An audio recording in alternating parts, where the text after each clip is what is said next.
Hey YouTube, my name is JoJo, and I'm actually coming to you to share my experience being diagnosed with a brain aneurysm. I lived with it for 6+ years before having it repaired. I had a clipping, and I was actually inspired to share my story because when I was going through my journey and walking my path, however you want to say it, um, I was looking for patient testimonials as to how their procedures went and how their journey was, the good, bad, and the ugly, um, while they were going through it, real time, and things of that nature. And it was kind of hard to find people that actually were sharing more than just the surface details. I wanted to know uh, how people dealt with the fact that they were living with the aneurysm and the emotional effects, how to deal with the grieving of your old self, the person you were before the aneurysm, and the entire journey. By no means do I feel bad for myself. I actually feel very honored and blessed to be here to share this story with you. And this story is actually my journey to freedom.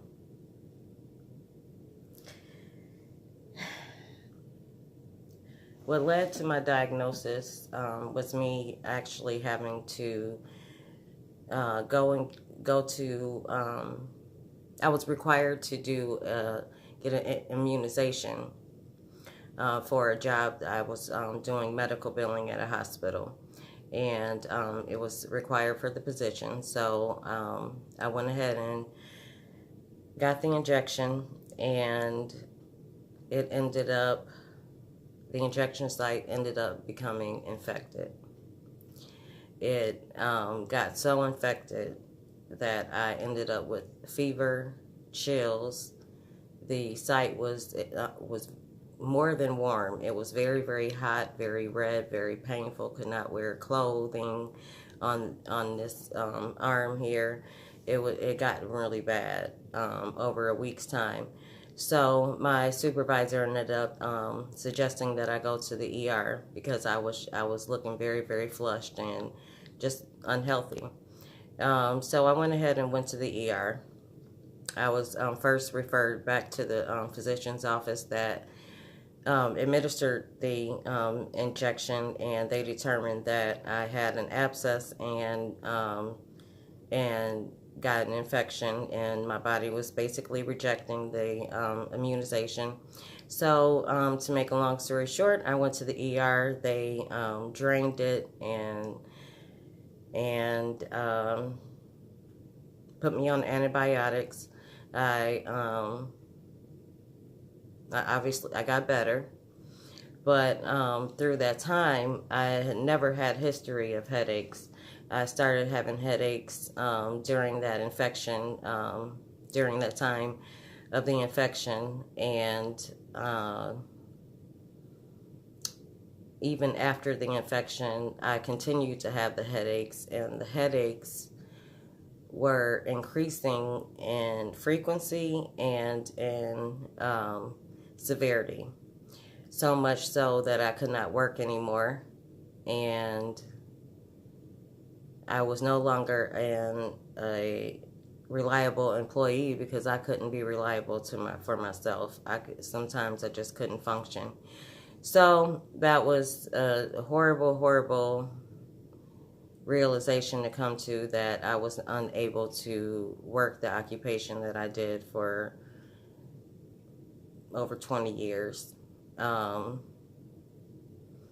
And then, of course, going through the disability, you have to wait, several years in order to get an approval. You have to fight for it, which is understandable because a lot of people have ruined things for us. So during that time, there's no way to make money when you're not able to function on a daily basis, and of course unemployed.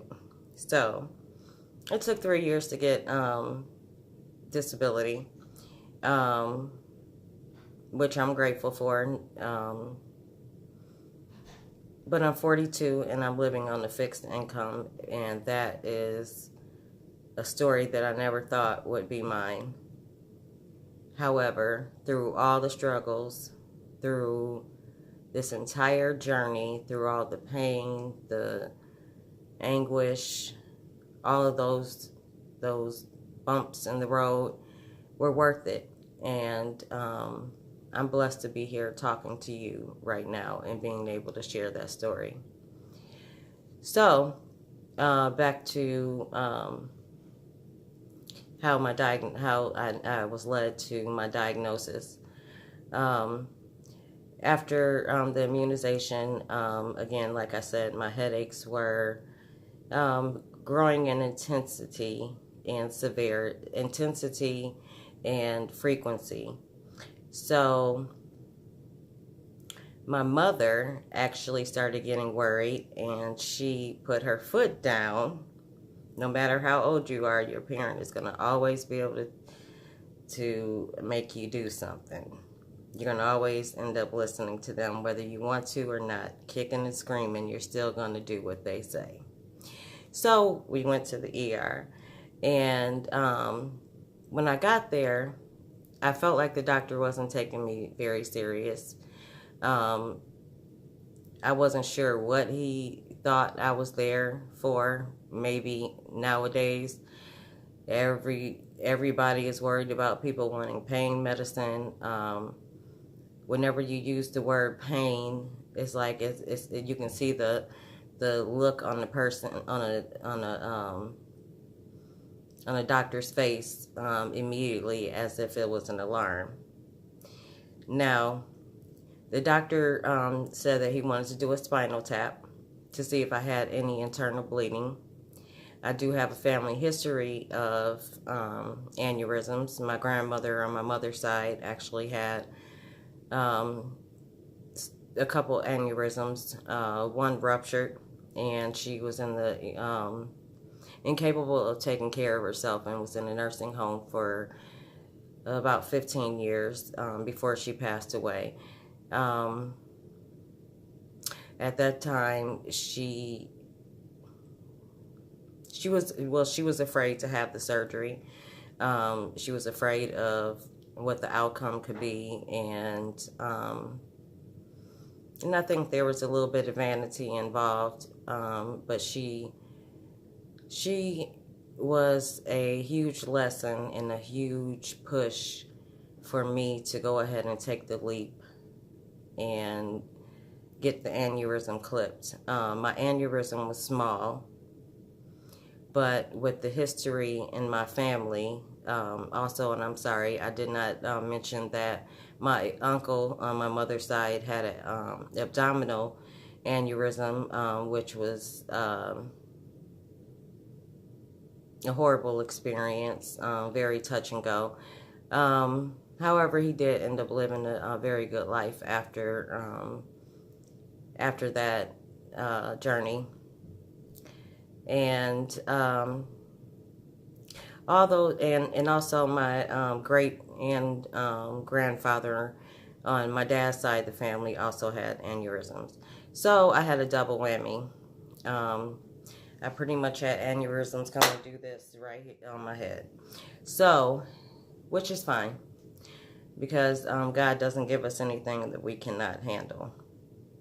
Even when we think we can't carry that boulder, somehow we find that strength to carry that boulder, and not only will we drag it, but we can pick it up on our backs. So, I'm not here to depress you. I'm here to encourage you and to share the good, bad, and the ugly in my entire journey. And hopefully you'll see how it ended up serving me very, very well. I do feel compelled to honor and acknowledge those who did not have the luxury of time and early diagnosis, which resulted in a brain aneurysm rupture that either left them with horrible impairments and permanent impairments, or death.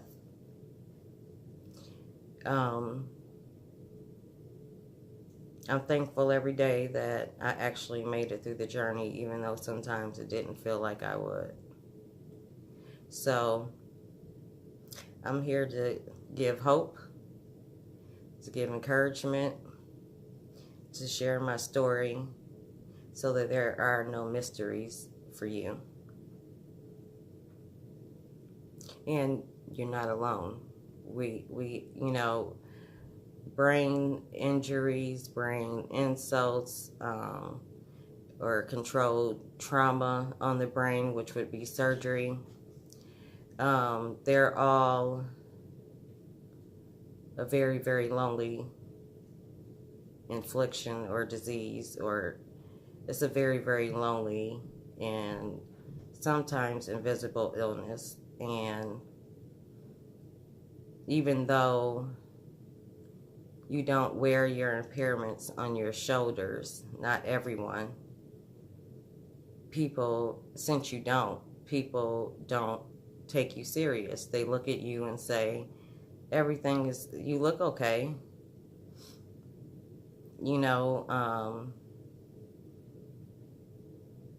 Going for assistance, financial assistance or things of that nature, and doctors all across the board, they look at you, and because you take good care of yourself, or you dress well, you speak well, they don't look beyond that, and they just don't.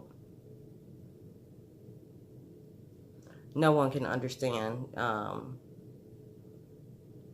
No one can understand the infliction, and basically it's an invisible illness, and a lot of people don't have the patience to sit back and learn and cast a lot of judgments. So anyway, I'm here to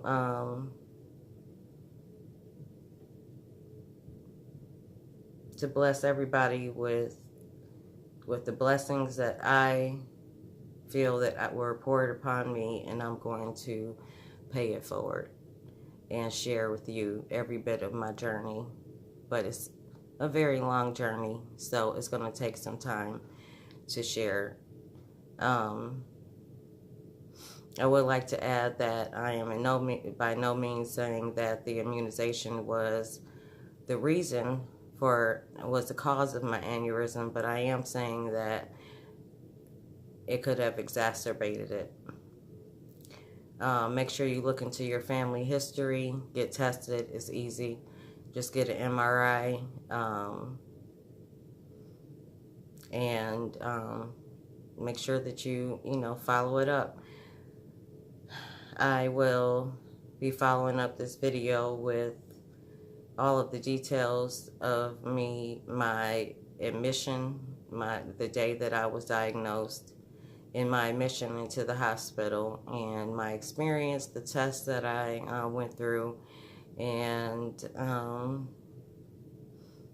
we'll go from there. And up until this very point, and me sitting here talking to you, I'm going to share every bit with you.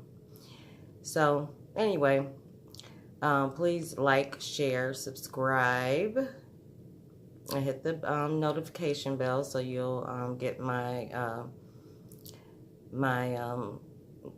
uploads as soon as they are uploaded. But anyway, the journey continues, and I'll be talking to you guys soon. Thank you. And if anyone feels inspired to donate to the channel, I will be connecting my, or adding my PayPal link. It would be very much appreciated. Any love offerings, only if you're inspired, only if your heart is willing to give, just for someone who has less than the next. I'm not destitute, but it's tight. Anyway, I will be talking to you guys soon. Nice meeting you, and look forward to speaking to you more often. Have a wonderful day.